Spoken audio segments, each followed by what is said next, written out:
وبركاته. ازيكم عاملين ايه؟ يا رب تكونوا بخير، وحشتوني جدا جدا جدا. عايزه اقول لكم ان انا يعني في اسعد مراحل حياتي. ليه بقى؟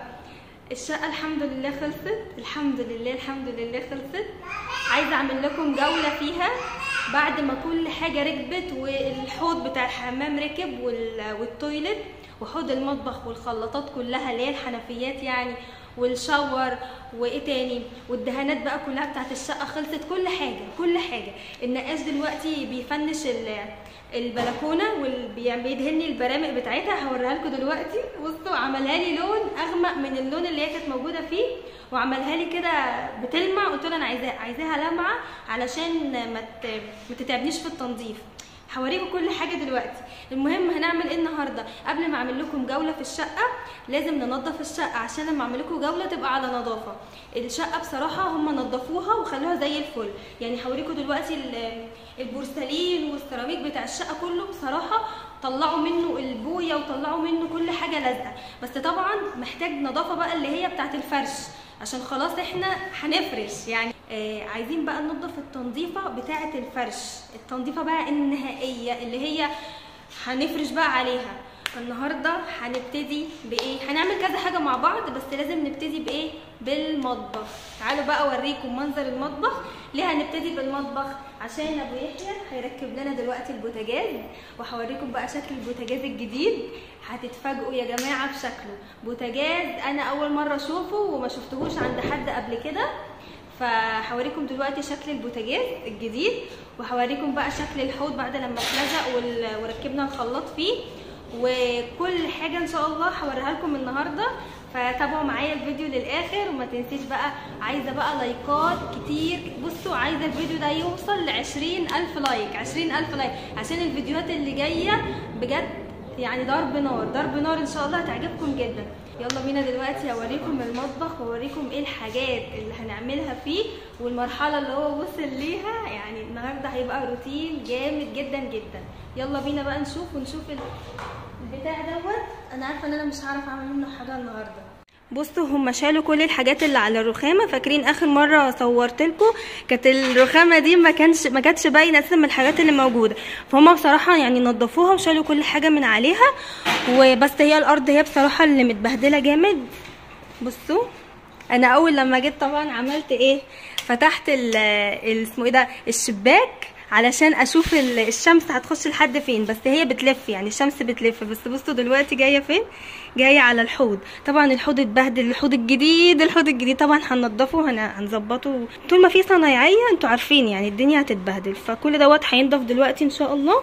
دي الكرتونه دي بيحطوا فيها كل الكمامه يعني، اعزكم الله. وده كده منظر المطبخ. وده البوتاجاز اهو يا جماعه 5 شعلة اهو. جبت 5 شعلة زي ما قلتولي. تجيبيش يا دودي 4، جيبي 5، فجبت 5. هيتركب هنا، فلازم طبعا ايه ننضف الرخامة علشان يتركب على النظافة. الشفاط يا لهوي على الشفاط، يا لهوي على الشفاط. شايفين يا جماعة؟ ورانا حاجات كتير. ده الفرن الجديد اهو هيتركب هنا ان شاء الله. وده بقى مكان الميكروويف. وايه تاني؟ بصوا بقى جبت ايه معايا وانا جايه. جبت معايا الشرشوبه. انا جايبه هنا الموب، بس قلت يمكن احتاج الشرشوبه برضو.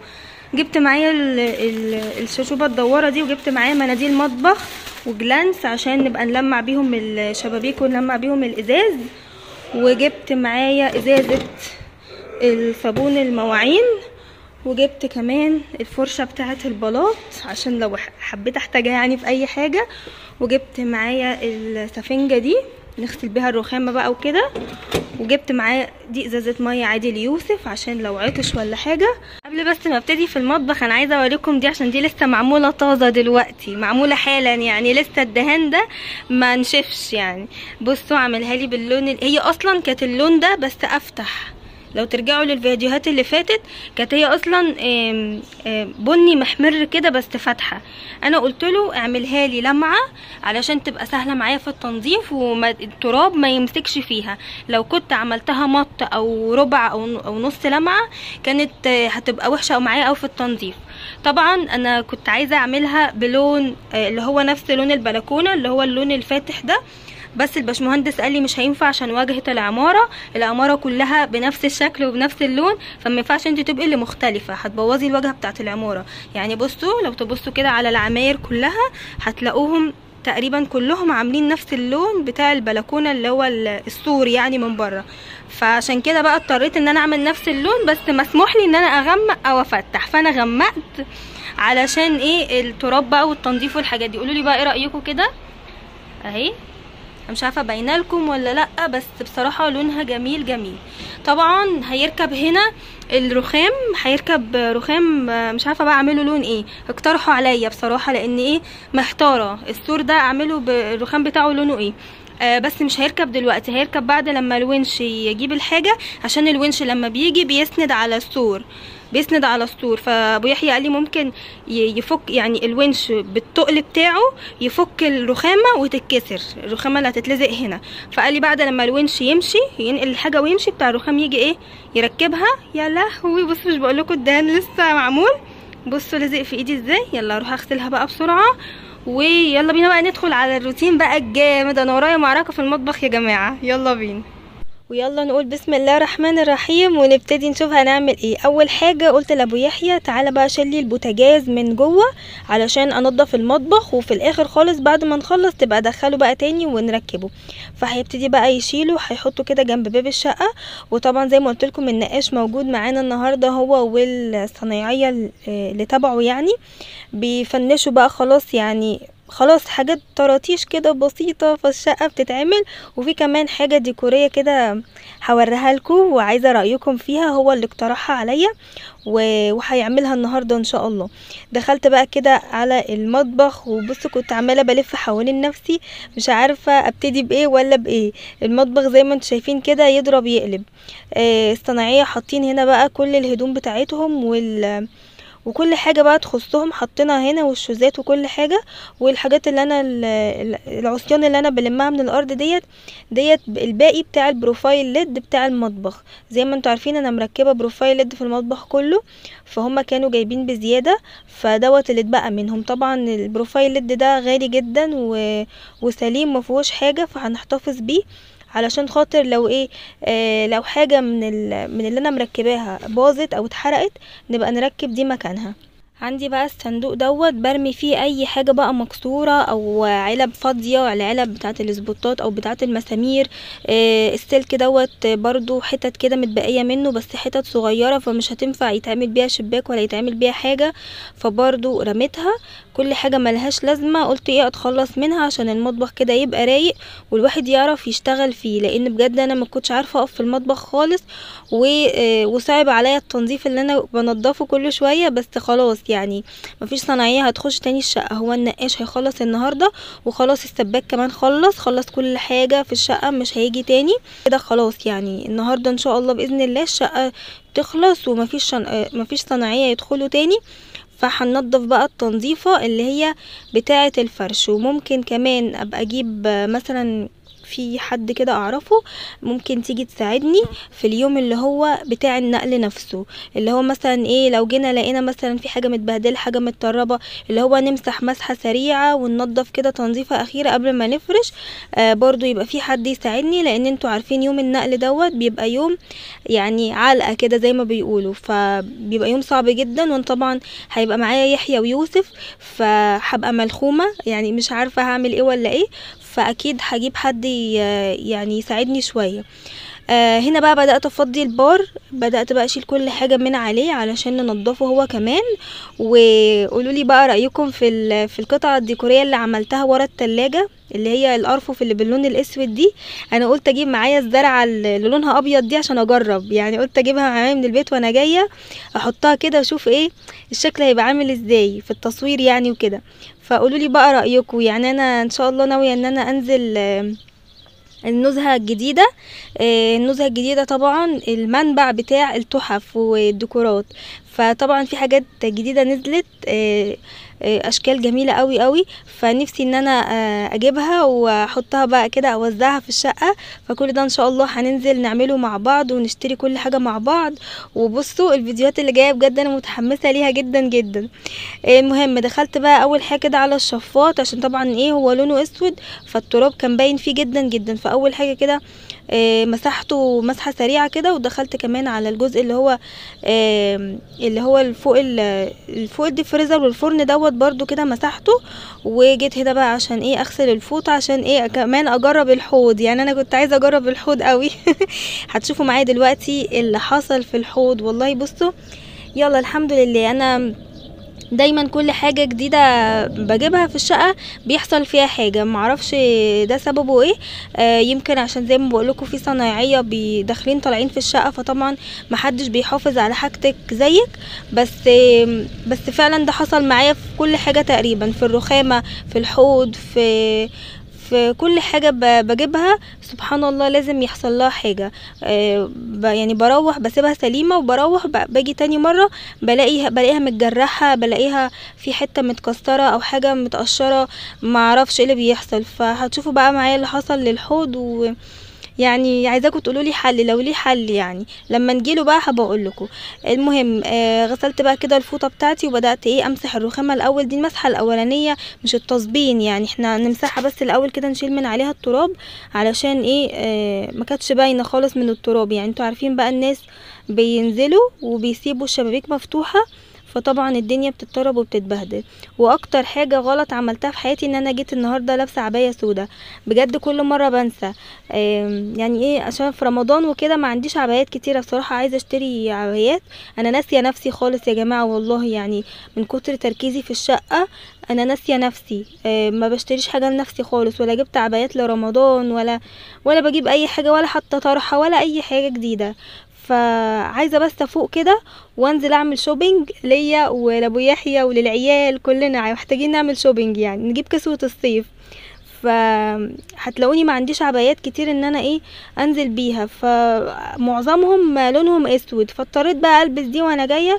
فطبعا ايه اتبهدلت مني اخر بهدله. المهم بعد ما لمعت كده ايه الرخامه اللي جوه بتاعه البوتاجاز والحوض، جيت بقى هنا جبت المكنسه معايا. طبعا المكنسه ما بستغناش عنها في التنظيف خلاص، بجد تحفه بتساعدني جدا جدا. لقيت بقى القطعه دي عندي كنت ناسيها تماما، القطعه اللي بتتركب في مكان الايد بتاعه المكنسه كده، كل قطعه ليها استخدام معين. يعني مثلا اللي انا ماسكاها ديت اللي فيها زي فرشه كده، ديت بتاعه المفروشات بتاعه الانتريه والركنه والحاجات ديت.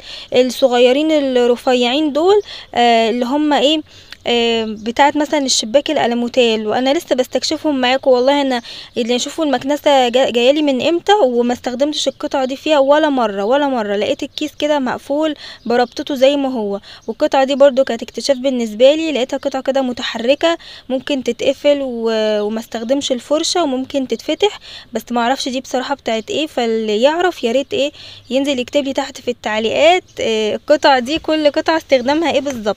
او لو تبعتولي على الانستجرام هسيب لكم لينك الانستجرام بتاعي تحت في اول تعليق مثبت، خشوا بقى ايه ابعتولي عليه. وكمان تابعوني في الاستوريات، بنزل هناك بقى حاجات ما بنزلهاش على اليوتيوب، فخشوا بقى تابعوني.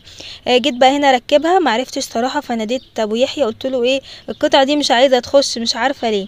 المهم قعد يحاول يعملها لي معرفش، يعني قال لي دي مش مقاسها. فالمهم ركبت واحده تانية هوريها لكم برضو. هنا بقى النقاش كان عمال يقول لي تختاري الجليتر الذهبي ولا الجليتر السيلفر. زي ما قلت لكم في ديكور هو هيعملهولي في الريسبشن بره، فتوقعوا كده، توقعوا ايه اللي هو هيعملهولي بالحاجات اللي هو ماسكها دي. تخيلوا كده، انا قلت له بص اعمل لي ميكس، حط لي السيلفر على الجولد ونشوف بقى هيطلع ايه. المهم ركبت بقى القطعه اللي هي زي ما بقول لكم المتحركه دي، عشان دي بصراحه هي اللي هتنفعني جدا في الادراج بتاعه المطبخ.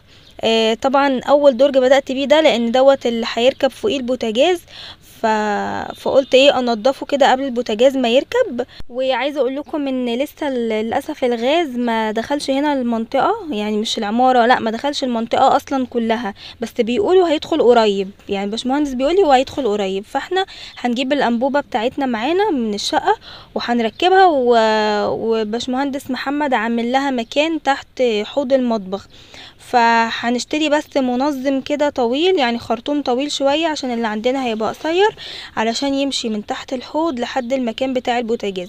المهم بقى عايزة اضحككم، شايفين الكورنر، الماجيك كورنر دوت. الماجيك كورنر ده انا المرة اللي فاتت لما جيت انضف معاكم المطبخ بالمكنسة لو تفتكروا، الجزء ده معرفتش انضفه خالص، ما كنتش عارفة اخش اساسا انضف، لان كنت فاكرة ان المربعات الاستانلس دي ما بتتفكش، كنت فاكراها لازقه في الماجيك كورنر نفسها. فقلت اشيل الاكياس من عليها، فوانا بشيل الاكياس لقيتها بتتحرك، والله بالصدفه كده لقيتها بتتحرك، فبرفعهم كده لفوق لقيتهم اتخلعوا معايا.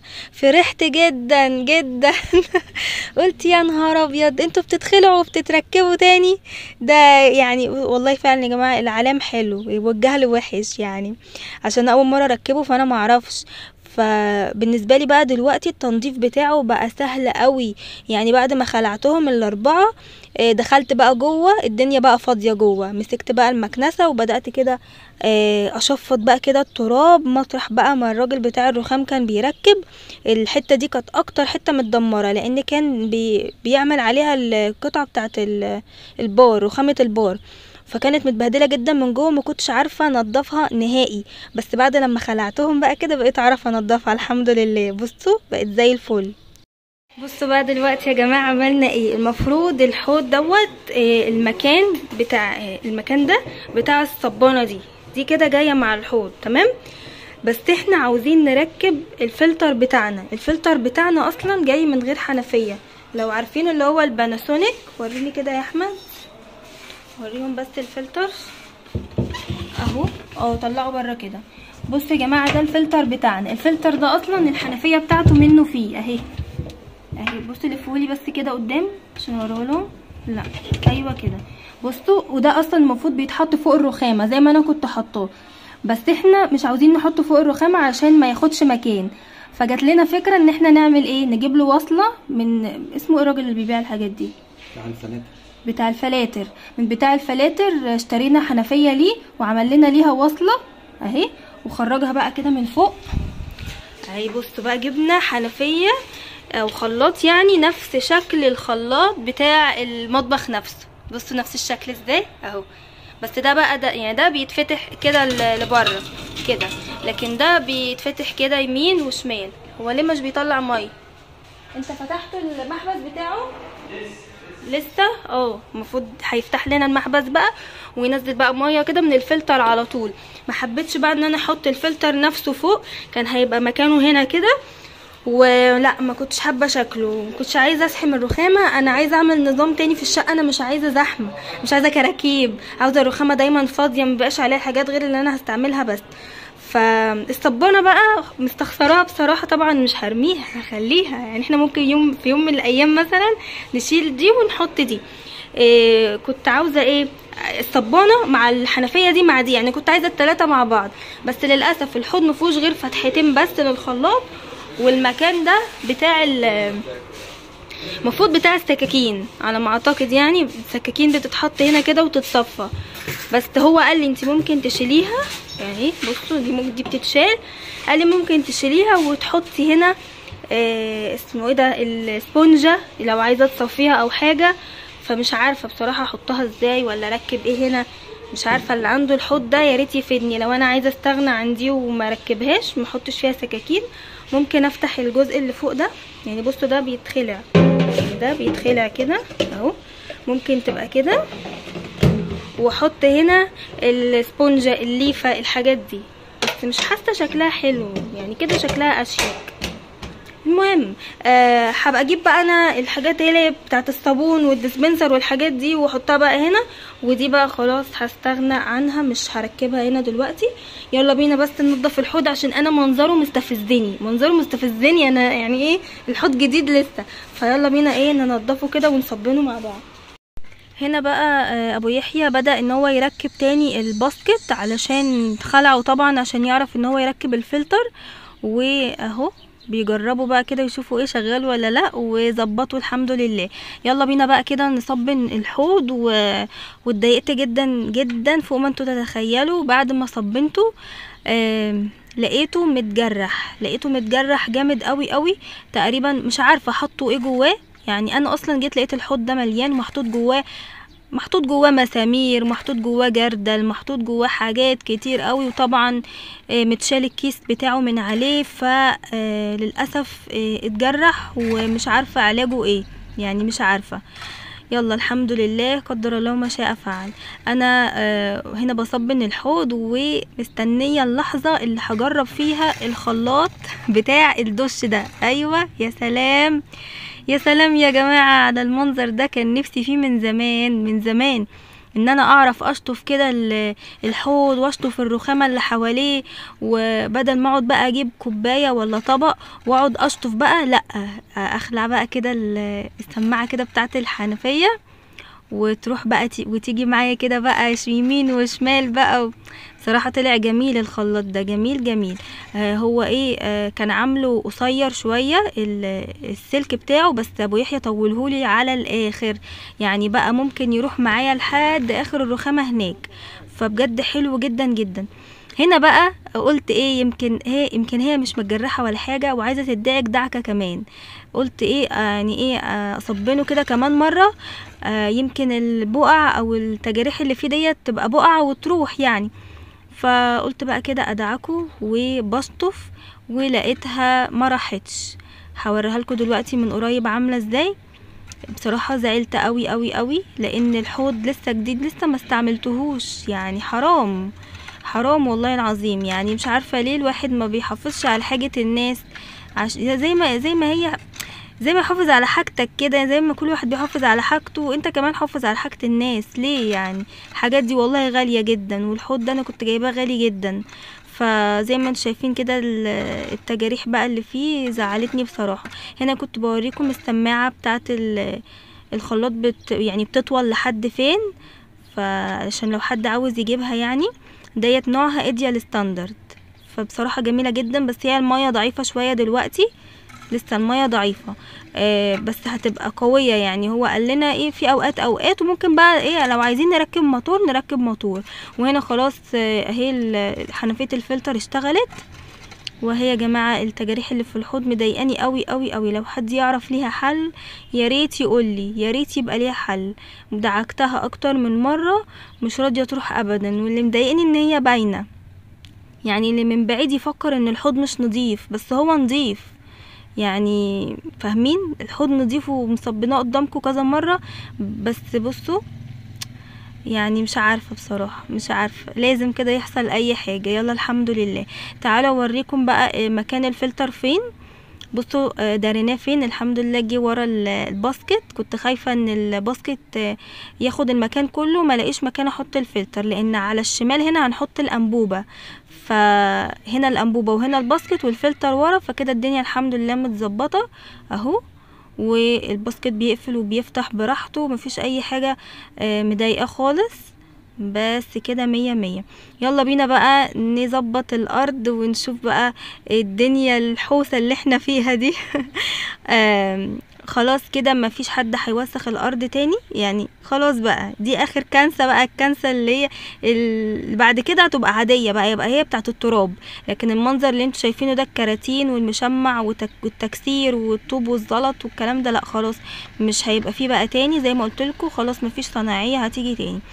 المهم لقيت بقى الفيديو ده بعد ما انا بمنتجه لقيته يعني هيطول جدا، فقلت اصور لكم بقى بكره، يعني انزل لكم فيديو تاني بكره واحنا بقى بنركب البوتاجاز، واوريكم بقى شكل البوتاجاز عامل ازاي، واوريكم بقى الحمام بعد ما كل حاجه اتركبت فيه، وننضفه مع بعض، وننضف بقى بقيه الشقه، ونلمع بقيه الالموتال. هنعمل كل حاجة ان شاء الله الفيديو الجاي، فاستنوني. ويا رب يكون الفيديو ده عجبكم. ما تنسونيش بقى في لايك، واشوفكم على خير بقى بكرة فيديو جديد. مع السلامة.